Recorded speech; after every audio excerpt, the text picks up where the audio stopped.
Welcome students at JR parks education online classes. So friends, आज हम करेंगे third chapter का लास्ट वीडियो, मतलब फोर्थ वीडियो है ये। और US hegemony in world politics, विश्व राजनीति में अमेरिकी वर्चस्व। अब इसमें हम लास्ट टॉपिक में एक सबसे इंपॉर्टेंट टॉपिक लेके पढ़ेंगे कि कॉन्स्ट्रेंट्स ऑन अमेरिकन पावर, मतलब अमेरिकी शक्ति पर, अमेरिकी वर्चस्व को लगाम लगाने वाले कौन कौन सी शक्तियां हैं और अमेरिकी वर्चस्व के रास्ते में कौन कौन सी बाधाएं हैं। कॉन्स्ट्रेंट्स का मतलब होता है बाधाएं। तो सबसे पहले हम बात करते हैं कि जो इसका इंस्टीट्यूशनल स्ट्रक्चर है अमेरिकन स्टेट का, वो तीन भागों में बटा हुआ है। जैसे तीन ब्रांच में, पहला है एग्जीक्यूटिव, दूसरा है लेजिस्लेचर और तीसरा है जुडिशियरी। मतलब लेजिस्लेचर, एग्जीक्यूटिव एंड जुडिशियरी, विधायिका, कार्यपालिका और न्यायपालिका, तीनों के अपने अपने काम हैं, अपने अपने अधिकार क्षेत्र हैं, अपने अपने कार्य क्षेत्र हैं। कोई किसी को अनबैलेंस नहीं करता, कोई किसी के अधिकार का दुरुपयोग नहीं करता, ना ही अपने अधिकार का दुरुपयोग करता है। इसके साथ साथ तीनों आपस में मनमानी नहीं कर सकते, क्योंकि अपने अधिकारों का दुरुपयोग करेंगे तो एक करेगा, दूसरा उसको कंट्रोल करेगा। तो कहने का मतलब यह है, या विरोध करेगा। तो कहने का मतलब यह है कि जो इसका जो पावर है वो इक्वल डिस्ट्रीब्यूशन हो रखा है तीनों ब्रांच में, लेजिस्लेचर, एग्जीक्यूटिव एंड जुडिशियरी। इन तीनों में क्या है कि विधायिका, कार्यपालिका और न्यायपालिका, तीनों को बैलेंसिंग ऑफ पावर दिया गया है, शक्ति संतुलन करके। उसके बाद है open nature and American society. जो अमेरिका की जो कल्चर है, सोसाइटी है, बहुत ही ओपन माइंडेड है, फ्री माइंडेड है, जिसे बहुत लोग पसंद भी नहीं करते हैं। इसमें क्या है, वहां पॉलिटिकल अवेयरनेस ज्यादा है, जिसे राजनीतिक जागरूकता कहते हैं। वहां के लोगों को, वहां के अमेरिकन सिटीजन्स को क्या है कि वहां की राजनीति के बारे में ऑलमोस्ट पता होती है बातें। यहाँ की तरह नहीं है, भारत की तरह कि पता ही नहीं चलता, 4 दिन 5 दिन बाद कहीं सुन लिया नुक्कड़ पे, चौराहे पे, पेपर में, अच्छा ऐसा हुआ था क्या, कब हुआ। तो ऐसा वहां पे नहीं है। वहां पर पॉलिटिकल अवेयरनेस है। The people of American state well aware about their political system.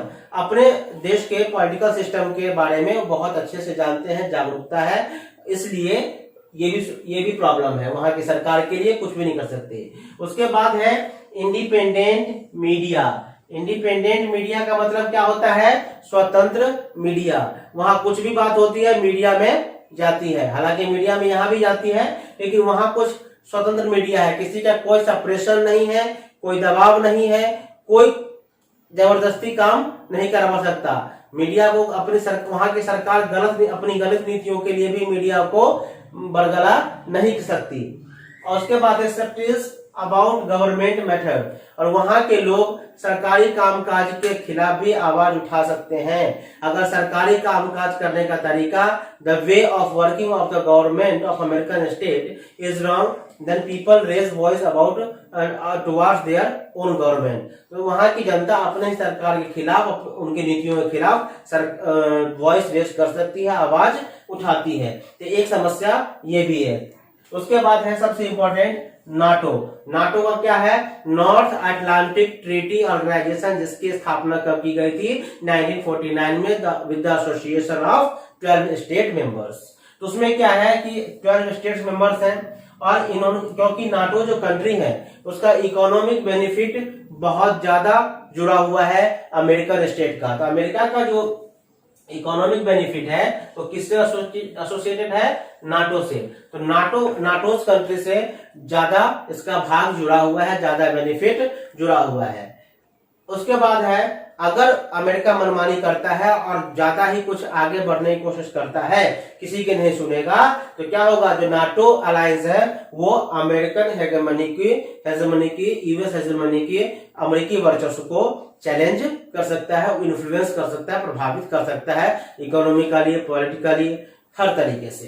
तो इसलिए नाटो सबसे बड़ी बाधा है यूएस हेगेमनी के रास्ते में। उसके बाद है हाउ टू ओवरकम अमेरिकन हेगेमनी। अमेरिकी वर्चस्व से किस तरह से हम अपने आप को बचाएं, या किस तरह से उससे हम निकल कर आए बाहर, किस तरह से ओवरकम हो सकते हैं। तो पहला है मिलिट्री कोलिएशन, पहली बात तो ये कि कई देश मिलकर एक मिलिट्री कोलिशन बनाए, आर्मी की जखीरा बनाए जो अमेरिका को टक्कर दे सके। दूसरा है बैंडवैगन स्ट्रेटजी। बैंडवैगन स्ट्रेटजी भी अपना के क्या होता है, हम इसको अपने आप को बचा सकते हैं या इससे निकल सकते हैं। तीसरा है hide stay away from the dominant power as possible, मतलब अपने आप को सुपर पावर से, महाशक्ति से अपनी बढ़ती हुई शक्ति को जितना हो सके, जितना संभव हो सके उसको छुपा के रखना है, उसकी नजर में नहीं आना है। नजर में आएंगे तो फिर वो हमारे लिए बाधा बन जाएगा,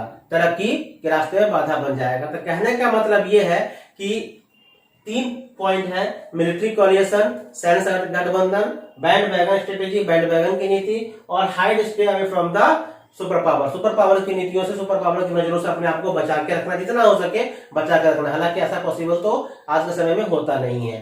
तो फ्रेंड्स, ये जो था कॉन्स्टेंस और अमेरिकन पावर, अमेरिकन पावर का जो कॉन्स्टेंस है, बाधाएं हैं अमेरिकी शक्ति के रास्ते में, वर्चस्व के रास्ते में, तो ये सारी चीजें थी। अब हम इसके बाद पढ़ेंगे India's relation with the US.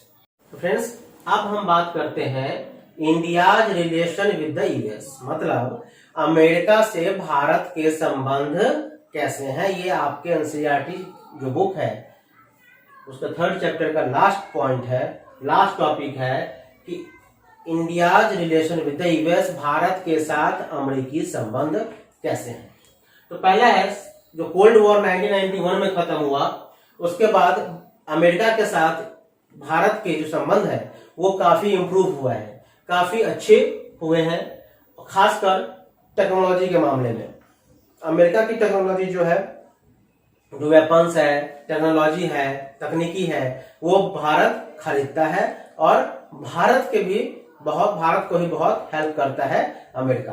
तो after the cold war India US relation has improved in the field of specially technology advancement. उसके बाद कुछ फैक्ट्स है जिसके बारे में हम चर्चा करेंगे, कुछ तथ्य हैं जिसे बात हिंदी में कहते हैं, इंग्लिश में फैक्ट्स बोलते हैं। फॉर एग्जाम्पल 65% ऑफ सॉफ्टवेयर जो होता है, भारत का जो सॉफ्टवेयर है उसका 65% सॉफ्टवेयर जो है पूरे विश्व में निर्यात होता है। खासकर 100% जो निर्यात होता है पूरे विश्व में, जिसका 65%, 65% एक्सपोर्ट टू ओनली यूएस, मतलब सिर्फ अमेरिका को 65% सॉफ्टवेयर एक्सपोर्ट करता है इंडिया। दूसरी बात कि लार्ज नंबर ऑफ एम्प्लॉयज जो है यूएस कंपनी में काम करते हैं। फॉर एग्जांपल अमेरिका की एक विमान की कंपनी है जो हवाई जहाज बनाती है, बोइंग का जितना भी टोटल कर्मचारी है, टोटल एम्प्लॉय है, उसका 35% किसका है, इंडिया का है। अगर मान लीजिए फॉर एग्जांपल, अगर बोइंग में मान लीजिए 1 लाख लोग काम करते हैं, 1 लाख एम्प्लॉय है, सपोज दैट, फॉर एग्जांपल के लिए, उदाहरण के तौर पे, तो उसका 35% अर्थात 35,000 जो एम्प्लॉय है वो भारतीय हैं। और ये अपने आप में बहुत बड़ी बात है कि 200+ कंट्री होने के बावजूद किसी भी कंपनी में 35% जो एम्प्लॉय है, काम करने वाले कर्मचारी हैं, वो एक देश के हो। तो इसी से अनुमान लगाया जा सकता है कि दोनों देशों के बीच में कितने अच्छे रिलेशन, कितने गहरे संबंध हैं। उसके बाद एक सिलिकॉन वैली है। जिस तरह से इंडिया का बेंगलोर जो है आईटी हब माना जाता है, उसी प्रकार से अमेरिका में एक सिलिकॉन वैली है जो आईटी हब माना जाता है टेक्नोलॉजी के मामले में। और वहां पर 3 लाख इंडियन काम करते हैं, रहते हैं और काम करते हैं। लगभग 3 lakh Indian living in silicon valley of the US. तो 3 लाख भारतीय वहां रहते हैं, काम करते हैं। उसे कॉमनली मिनी इंडिया भी कहा जाता है, ठीक है, छोटा भारत भी कहा जाता है। और 50% जो हाईटेक स्टार्टअप्स है अमेरिका में, वो इंडो अमेरिकन पीपल के द्वारा शुरू किया गया है। इंडो अमेरिकन पीपल कौन होते हैं? जो मूल रूप से तो इंडिया के हैं, भारत के हैं, लेकिन अमेरिका में जाके बस गए हैं, तो उसे हम इंडो अमेरिकन पीपल कहते हैं। तो कहने का मतलब ये है कि 15% जितने स्टार्टअप्स होते हैं, हाईटेक स्टार्टअप्स, वो इंडो अमेरिकन के द्वारा, भारतीय मूल के व्यक्तियों के द्वारा शुरू किया गया है। तो इस प्रकार से हम कह सकते हैं कि India relation with the US, Bharat के साथ अमेरिका के संबंध या अमेरिका के साथ भारत के संबंध। तो बहुत ही अच्छे हैं।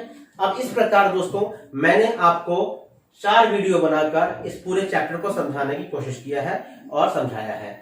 सो आप लोगों का काम है, वीडियो को देखिए, कमेंट कीजिए, कोई क्वेश्चन है तो रेज कीजिए और लाइक कीजिए, सब्सक्राइब कीजिए, दोस्तों का शेयर कीजिए ताकि आपके साथ साथ उनका भी फायदा हो। और इसके जो बाद है 4th chapter India's alternative powers, ठीक है, तो सत्ता के वैकल्पिक केंद्र, तो अल्टरनेटिव सेंटर ऑफ पावर, उसके बारे में हम चर्चा करेंगे।